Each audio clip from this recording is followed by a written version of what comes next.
What's up, YouTube? So, been playing a little more online lately, and I thought I could take some examples from games I've played, and add them to the series, which I've been neglecting. So, here's a game I played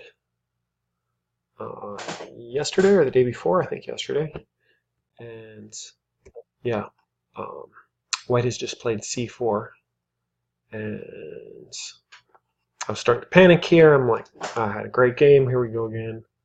You can see the time difference. This is how I play Blitzy. It's 3:44 left. I have 1 minute and 10 seconds. But even that I've been less stressed about because my goal is not necessarily winning, but playing a good game and learning from the game. So even if I get in time pressure and blunder and lose, it'll give me interesting stuff like this to look at. So the game I played knight f6. So your job is to try to find the winning move. If you just want to watch this for entertainment or to be fed the move, a lot of people are like, you should always pause the video and find the winning move. I don't subscribe to that. I mean, I do tactics. When I do tactics, I take 1, 2, 5, 10, 20 minutes to find the winning move. And when I'm watching a video, sometimes I just want to learn by assimilation, which is how we all learn our first language, and chess is kind of like language. So I don't think there's anything wrong with being lazy sometimes. Anyway, I'm going to show you the move. The move is b takes c4. You might think, what the hell? Just allows this, but bam. And this is probably what would have happened, honestly, in a blitz game against a non-master player. And yeah, it's just wins a piece.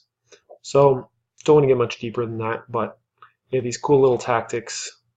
It's very helpful to always think aggressive, even when someone hits you with something you didn't expect. All of a sudden there's 2 threats. You're like, oh, how do I minimize the damage?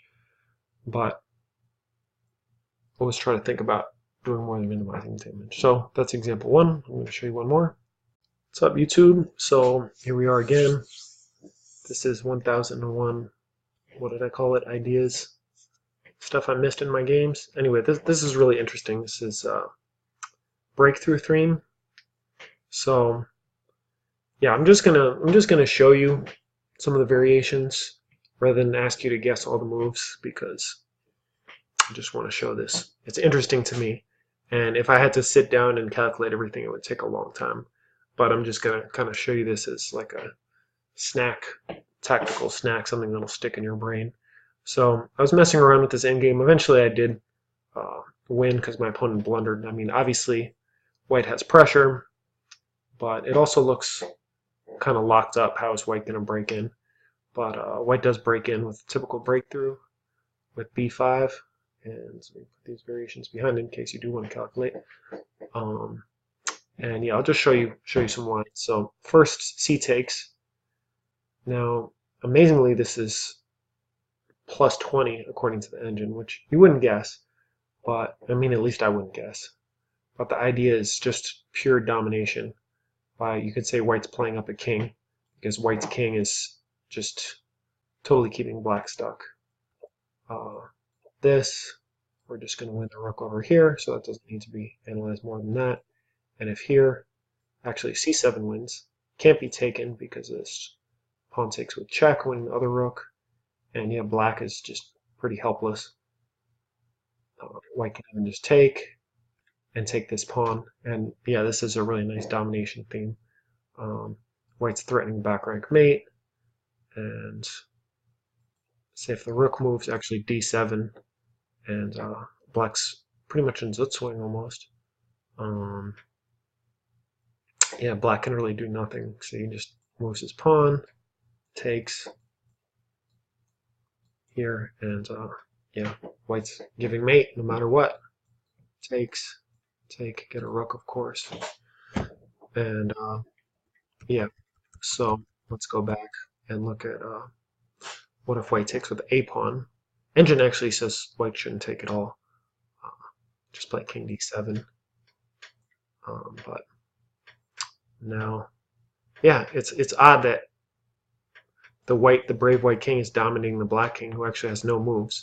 Black has 2 rooks just like White does, but these rooks are powerless to really help out. And if c takes, I assume this rook is coming here with terrible threats, plus White's probably going to win these pawns. and then just have this pawn and this pawn extra. And if the better move after here is for a to take, at least now white's not winning all these pawns right away, but white can just come in with a rook. Let's say here, this seems most logical to me, b6, and yeah, it's equal pawns actually, but yeah, the white rooks, they're finally coming in, and Indian says e8, d8, d8, blocking the pawn seems more logical, and yeah, white can just take his time, even playing b4, preventing, I assume, b5 and the rook getting in like this, and then he's going to double, and already this is a +9 position according to the engine, because yeah, it's just very awkward. Black can never come up because check will win this rook, and white can just leisurely double and not even take this pawn because that will allow black counterplay. And one of the lessons I've been learning very much over the last year especially is when you're winning, it's more important. One of the most important things is to not allow counterplay. And yeah, so let's go all the way back.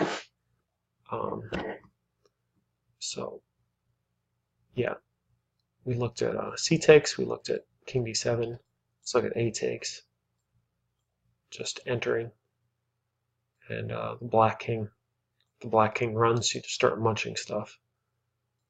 Say black tries to defend, now you have this threat, pretty similar to the other line. So yeah, I thought b4, I'm not quite in this position, in this position, which is actually more variation than a position, but I also had a chance to play b5 in the game at some point. I looked at this last night and then I didn't save it. I didn't want to mess around too much, so I just wanted to show you an exact position where b5 worked. But always be on the lookout for pawn breaks. And yeah, 2 more examples. It's going to take a long time to get to 1001 if I ever get there, but I will keep making these videos, and I hope you enjoyed these 2 examples. I'm going to keep playing Blitz, I'm going to keep blundering, and simply missing ideas, so there'll be many more of these to come.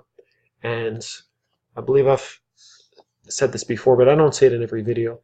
If you would like me to analyze your games, make a series like the AMFG series that I made for my friend David, please send me a message on YouTube or Lichess. My handle on Lichess is NERZ. So hope to hear from you, and I'm happy to analyze your games for a very small fee. And yeah, David's found it helpful. Thanks for watching.